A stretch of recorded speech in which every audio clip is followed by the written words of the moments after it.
How fractional leaders get hired isn't random, but it does follow a very different logic than most people expect. If you've been having good conversations, getting positive reactions, and still not seeing those conversations turn into paid work, this episode is for you. It's going to help you understand what's actually happening on the hiring side. In last week's episode of the podcast, we talked about fractional leadership positioning, how to make your leadership legible so the right people can recognize when and why to bring you in. That episode was about the signal. This one is about decision making, because even when your positioning is clear, hiring still only happens when certain conditions are present on the buyer's side. And if you don't understand that logic, fractional work can feel inconsistent, unpredictable, stressful, or oddly out of your control. In today's episode, we're going to step out of your shoes for a moment into the perspective of the organization that's considering a fractional hire. I'm going to talk you through what actually triggers the decision to bring in a fractional leader, why timing matters more than effort, how trust and recognition shape the hiring choices, and why so many capable leaders get stuck in almost conversations. And we're going to unpack all of that. This is not about pitching yourself, increasing visibility, and doing more and more and more. This is about giving you the understanding on how these decisions really get made, so you can stop second guessing, stop overworking, stop the overwhelm, and start getting some momentum so that change really comes. If you are after your first or next fractional position, and this is the episode for you, because I want you to walk away with a clear picture of why some conversations convert and others don't, and what you can do to influence that, and what you can't, calmly and intentionally, and without this turning into the hustle, which is potentially the very reason you want to work in fractional, is to let go of the hustle. So let's dive straight on in.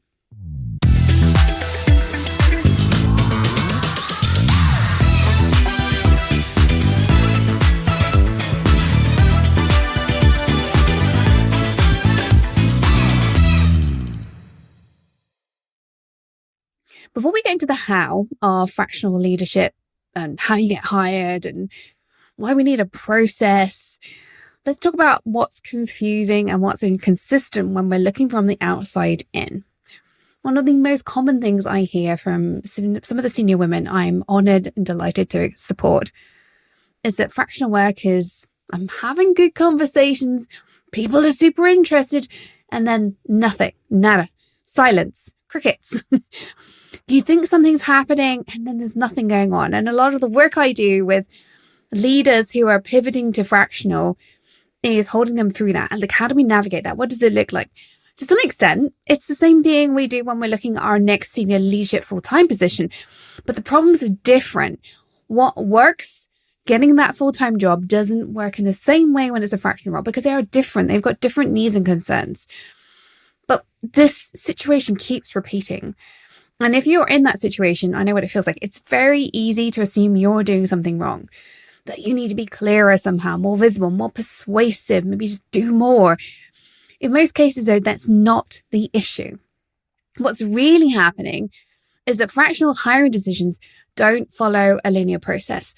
There's no job spec, there's no defined timeline, there's no formal comparison of candidates. Fractional leads are usually hired in response to discomfort in the organization, not planning. It tends to be quite reactionary, in fact. Something starts to feel risky. A board member is calling out that there are problems. They're really unhappy about it. Situation becomes unclear. A decision keeps getting delayed, and finally the CEO wakes up to that. It's only in this situation where someone starts thinking, we need some help here. And they might not even know what kind of help they're after, which is why it's really useful to be having conversations at the right time with an organization. But this is also why you putting in more and more effort doesn't correlate neatly with outcomes in fractional work. You can be visible, you can be credible, you can be well positioned and still not getting momentum simply because the organization you're talking to isn't at a decision point yet. When they are, they're not asking who's available.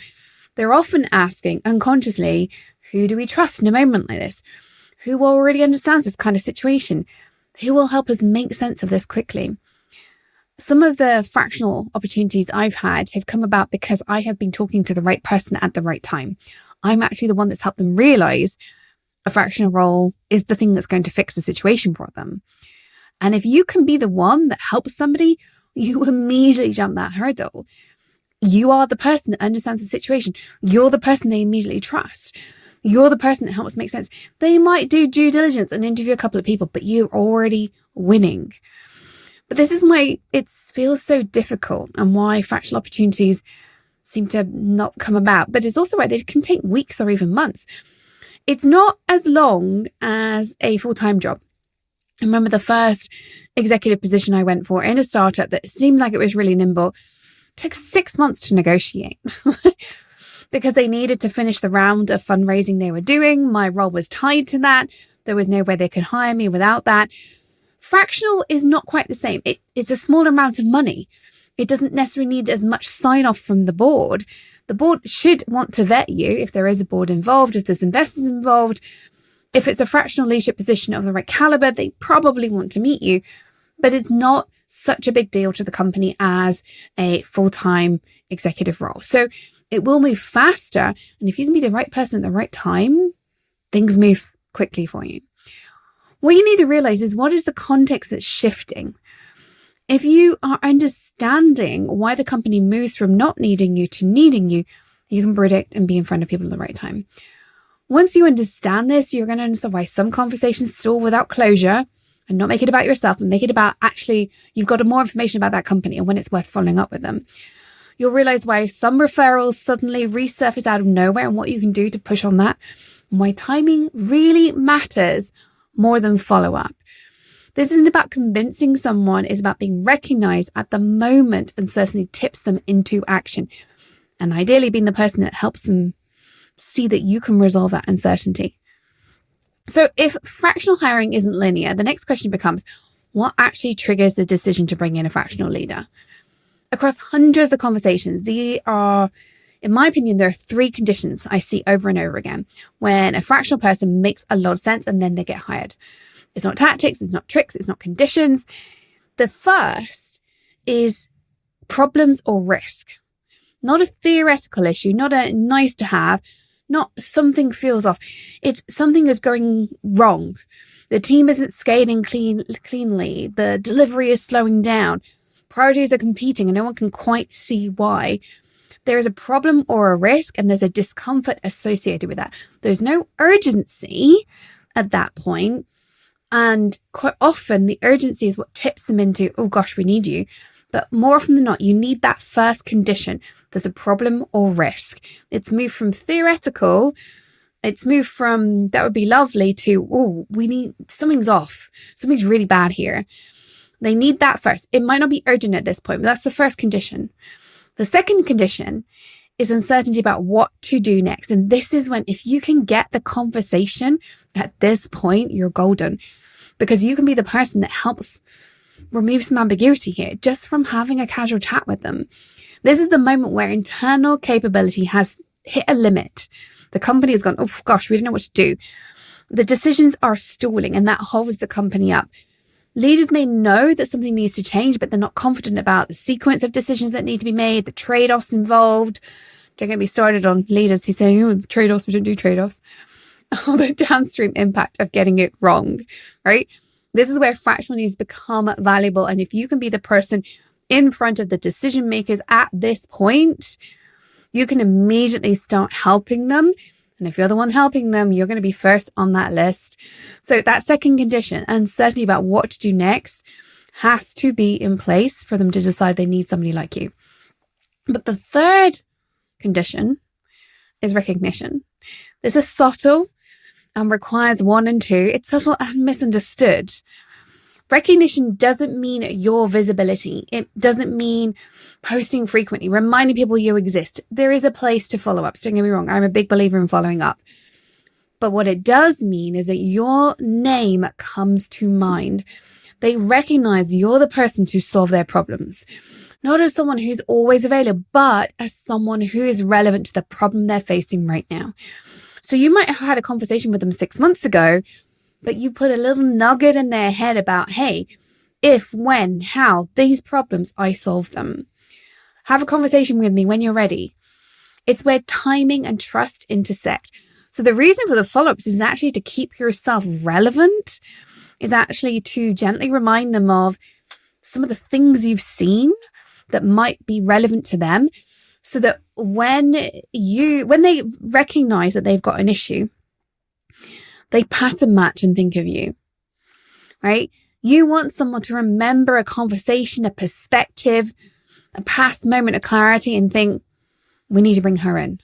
And that's the important part. You don't control when those conditions align, but you can control that they remember you by understanding those changes and how they're going to interpret the silence of not hearing from you, and how you're going to interpret and not freak out by not hearing from them, how you move stalled conversations forward, how you've helped them with delayed decisions. What you need to recognize is you need those 3 conditions for somebody to come to you. But that all happens because you have set the stage. And if you hear that, and I'm hoping you can let go of thinking you're failing. This isn't about failing.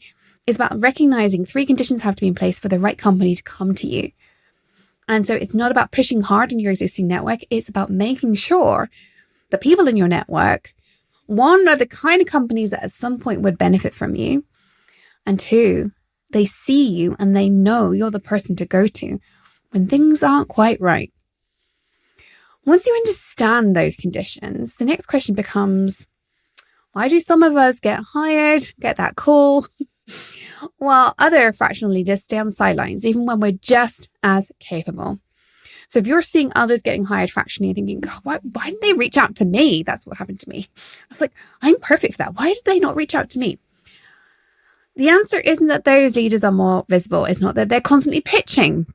It's how they've done what they've done. They have been filed away mentally in some decision maker's brain, such that their name surfaces readily. It's a natural, we've got this problem. Oh, I need to reach out to so-and-so. Not as someone who might help, but as the person we should bring in now.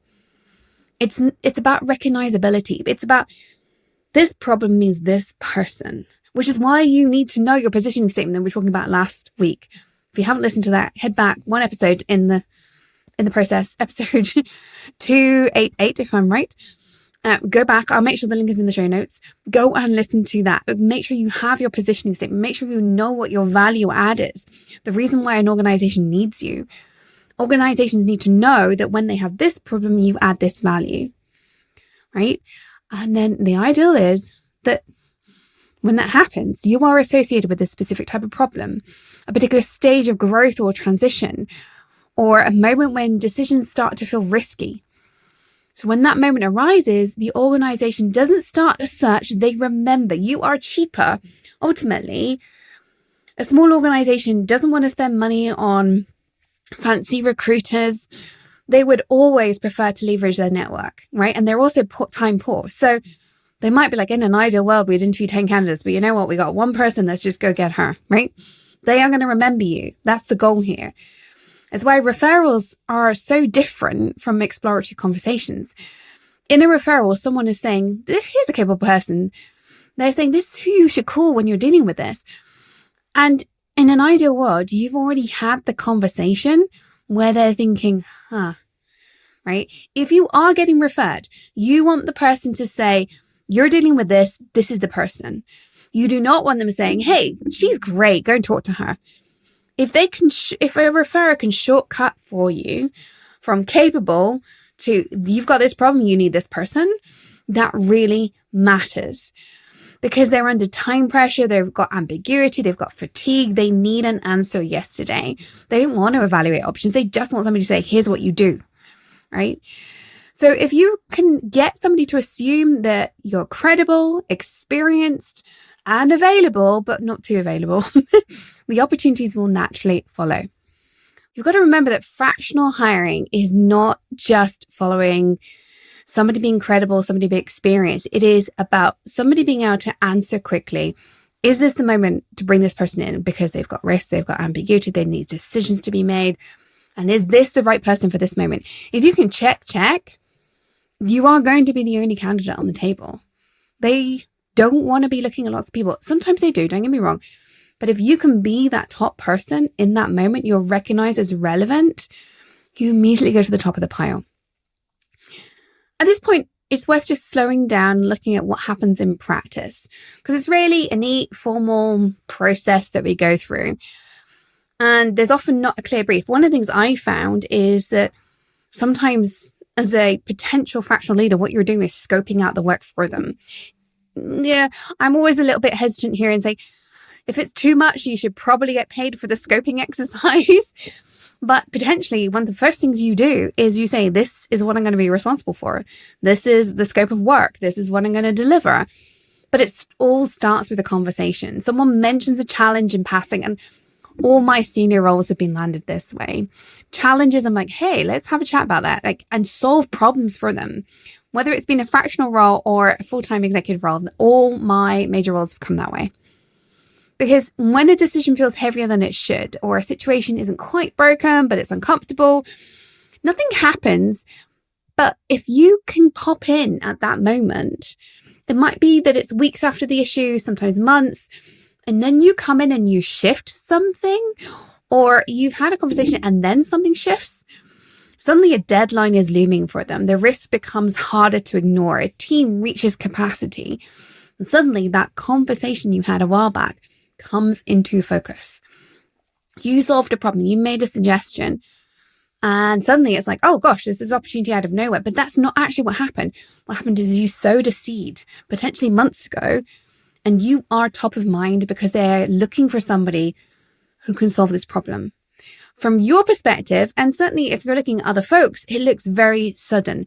But from theirs, it's the moment where uncertainty finally outweighs the cost of bringing someone in. And it explains why it looks like it's competitive, structured, comparison of lots of people. But then you're thinking, well, why am I not talking to them? Why am I stuck? Why are my friends getting hired and I'm not? Because it's really about, we're stuck. Can you come in next week? We need another perspective. Can you help us think this through? Once that door opens, the scope often evolves. What starts as a short engagement, by the way, often expands. Sometimes I think the best engagements are the ones that start with a 1 month scoping. And because you build clarity, you build trust, you build respect and rapport. And if you're a really good fractional leader, every single scoping exercise turns into a longer term engagement. That's what I want for you. And it's one of the things I've got better at over the years is how to ensure a higher percentage of opportunities turn into something longer term. Because ultimately the first big piece of work is building trust. Now, occasionally, certainly with coaching, which has kind of got similar challenges in terms of like how to get going with it. With coaching, I definitely find every now and then, I just need that person. They just need a couple of months coaching, or occasionally just one session, which is why I offer complimentary strategy sessions. If I can solve a problem for somebody in 1 hour, amazing. Actually, that's fabulous. You don't need me for 6 months. Great. Go ahead. But the ones who do need me will often start with a shorter term engagement and then continue because we've built trust. They can see the results. They know it's value for money. So start with something small if that's appropriate. And don't be surprised if the scope then evolves. Because the getting hired for that first thing isn't the end of your funnel. It's the beginning of a working relationship. Ultimately, as a fractional person, your goal is to take them from they didn't need your function at all the way through to supporting the full-time hire to replace you. That's your goal. And that can be years in some companies. The better you are at your job and the better the team is that you're being brought in to support, the shorter your engagement will be because they will just be high flyers and they will need a full-time person quicker than others. And they tend to be the most rewarding in my experience. So don't be afraid of those. I mean, one of the reasons I think fractional work is so amazing is because you get to do new things all the time. But stop misinterpreting silence is what I'm saying. Delays, vague interest, they aren't rejection. These are people taking a long decision cycle because they're not quite there yet. There's not enough fear, I suppose, at this point, but we're getting there with them. So silence is not a bad thing. Keep a relationship going, but there's a long-term decision cycle going on. So up until now in this episode, we've been looking entirely at the hiring side, how decisions are triggered, why timing matters more than effort. So now let's talk about what can you actually influence in this process?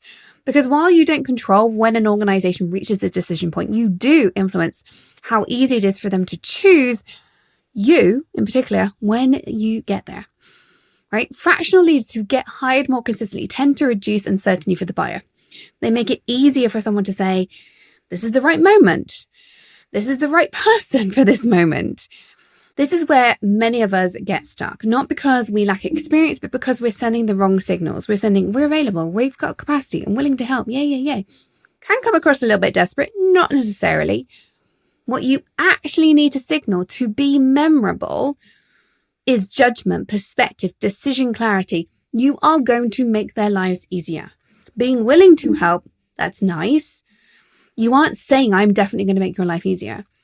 If you're finding that conversations stay warm but never convert, they like you, but maybe you need to be working on how you are sharing your ideas and perspectives and reducing the stress on their side. If you're struggling with that, this is where I think a strategy session is genuinely helpful. And I offer a small number of these every single month. You can get the link in the show notes. It's not a sales conversation. It's genuinely a way to figure out what's stalling you. And if today's episode is resonating with you, that might be why certain conversations stall, what signal decision makers are actually picking up from you in your specific fractional lane. So if that would be good, head to the show notes or go to tonycollis.com/let's-chat. Because my goal here is that more of us women are changing the world through being exceptional leaders. Let's get you in front of that person that is going to hire you next. But what I want you to recognize from this episode is that fractional hiring is different. It isn't just being amazing as a full-time employee. It's about having those almost conversations that means you're the first person they think of when those three conditions come into place, when they are having risks, when decisions aren't being made, when they feel ready and they recognize you. If you want to have a chat with me about what this looks like, and if you want some support with this journey, if you want to understand where your fractional journey might go, how your current role might be adjacent to it, how to be recognized as a fractional leader, maybe what's missing from hiring decisions to tip the interest into action. If you'd like to know that, then you might want to come and work with me in my Fractional Accelerator. This is a 6-month program designed to help you build a sustainable fractional career, whether it's your only thing or it's alongside a full-time job. That's what we work with. 6-month program. If you'd like to find out more about it, come and have a chat with me. tonycollis.com/let's-chat. I don't want you thinking doing fractional job hunting is about doing more. I want you to find a place to do this with trust, with peace. I want you to get hired without the hustle. I want you to come to your fractional roles with energy, with passion, with ammunition for a change. And that doesn't happen if you're hustling for every single role. All the links I've mentioned today are in the show notes. Make sure you go check that out if you want to watch the other episodes in this fractional series, or if you want to chat with me about fractional accelerators or just get an audit done of your current positioning.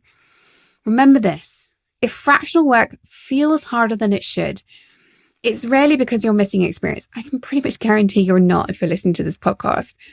More often than not, it's because you haven't shown them how you are operating, and therefore you're not leveraging how the system really works. Until next time, go be awesome, go change the world, and I'll see you next week.